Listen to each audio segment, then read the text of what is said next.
سیپرولیگنیسس، cotton وول disease یا fungal disease, الّی یا پھپھوندی، یہ سب اسی بیماری کے نام ہیں۔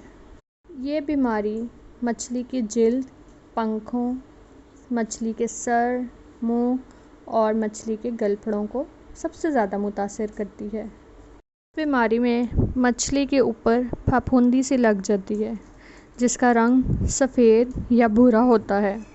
زیادہ تر یہ بیماری تازہ پانی کی مچھلیوں اور انڈوں پر حملہ آور ہوتی ہے۔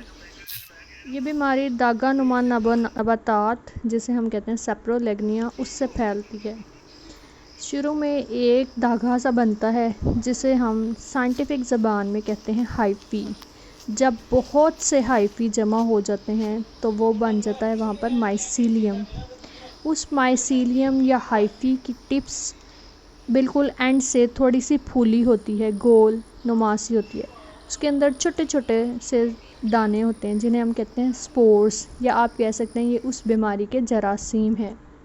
کے چند ایک اسباب ہیں، جیسے کہ نمبر 1 یہ ہے کہ یہ مچھلی کو جو ہم خوراک دے رہے ہیں یا تو وہ اچھی کوالٹی کی نہیں ہے، ناقص خوراک ہے، تو اس مرض کے لگنے کا خطرہ سا بڑھ جاتا ہے۔ یا آپ مچھلی کو ایک جگہ سے دوسری جگہ منتقل کرتے ہیں، اس دوران اگر مچھلی زخمی ہو جائے تو پھر اس فنگل ڈیزیز کا یا پھپھوندی کا حملہ ہوتا ہے۔ مطلب کہ یہ صحت مند مچھلی کے اوپر حملہ نہیں ہوتی، اگر مچھلی پہلے سے کوئی بیمار ہے یا اس پر کوئی زخم ہے تو اس بیماری کے اٹیک کرنے کے چانسز بڑھ جاتے ہیں۔ یا پھر مچھلی کا اگر ٹمپریچر جو ہے درجہ حرارت یکدم چینج ہو جائے۔ فنگس کے سپورز ہر وقت پانی میں موجود ہوتے ہیں۔ جو ہی ان سپورز کو سوٹیبل کنڈیشنز ملتی ہیں، سازگار حالات ملتے ہیں، تو وہ مچھلی پر اٹیک کر دیتے ہیں۔ سب سے پہلے وہ مچھلی کے بیرونی حصے پر حملہ آور ہوتے ہیں، اور مچھلی جس حصے سے آلریڈی انفیکٹڈ ہو، جہاں پر آلریڈی اسے زخم ہوا ہو، وہاں پر یہ سپورز اٹیک کرتے ہیں۔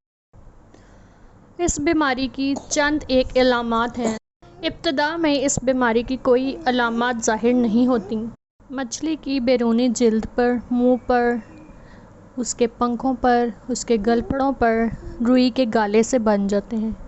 جب گلپھڑوں پر بہت زیادہ گالے سے بن جاتے ہیں تو مچھلی کا سانس لینا دشوار ہو جاتا ہے۔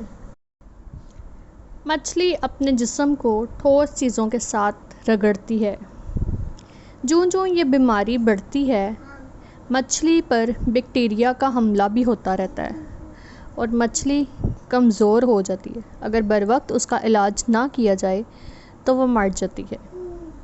اسی طرح جب انڈوں پر حملہ ہوتا ہے تو انڈوں پر سب سے زیادہ فنگس لگتی ہے اور سارے کے سارے انڈے ضائع ہو جاتے ہیں، خراب ہو جاتے ہیں۔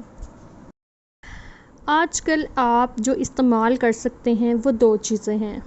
پہلی یہ کہ آپ میتھلین بلو لیں، 10 سے 20 ملی گرام میتھلین بلو فی لیٹر پانی میں حل کر کے 15 منٹ تک مچھلی کو غسل دیں اور پھر اسے تازہ پانی میں چھوڑ دیں۔ دوسرا طریقہ یہ ہے کہ آپ پوٹیشیم پر مینگنیٹ، جسے لوکل زبان میں پنکی کہتے ہیں، 1 گرام 100 لیٹر پانی میں حل کرنا ہے۔ مچھلی کو 90 منٹ تک غسل دیں اور پھر اسے تازہ پانی میں چھوڑ دیں۔ اس کے علاوہ انڈوں پر سے فنگس اٹیک کو ختم کرنے کے لیے فارملین کا استعمال بھی کیا جاتا ہے۔ اس بیماری کے علاج کے لیے پرانے وقتوں میں میلاکائٹ گرین استعمال ہوتی تھی۔ میلاکائٹ گرین کارسینوجینک ہے۔ ریسرچ سے یہ ثابت ہوا ہے کہ اس کی ٹاکسیسٹی زیادہ دیر تک برقرار رہتی ہے، لہٰذا میلاکائٹ گرین اب بین ہے۔ آج کل اس بیماری کے لگنے کی ایک اور اہم وجہ یہ ہے کہ یہ عام طور پر کم درجہ حرارت پر زیادہ پھیلتی ہے، یعنی سردیوں میں اس بیماری کا اٹیک زیادہ ہوتا ہے، لہٰذا ہمیں چاہیے کہ پانی کا درجہ حرارت بڑھا لیں۔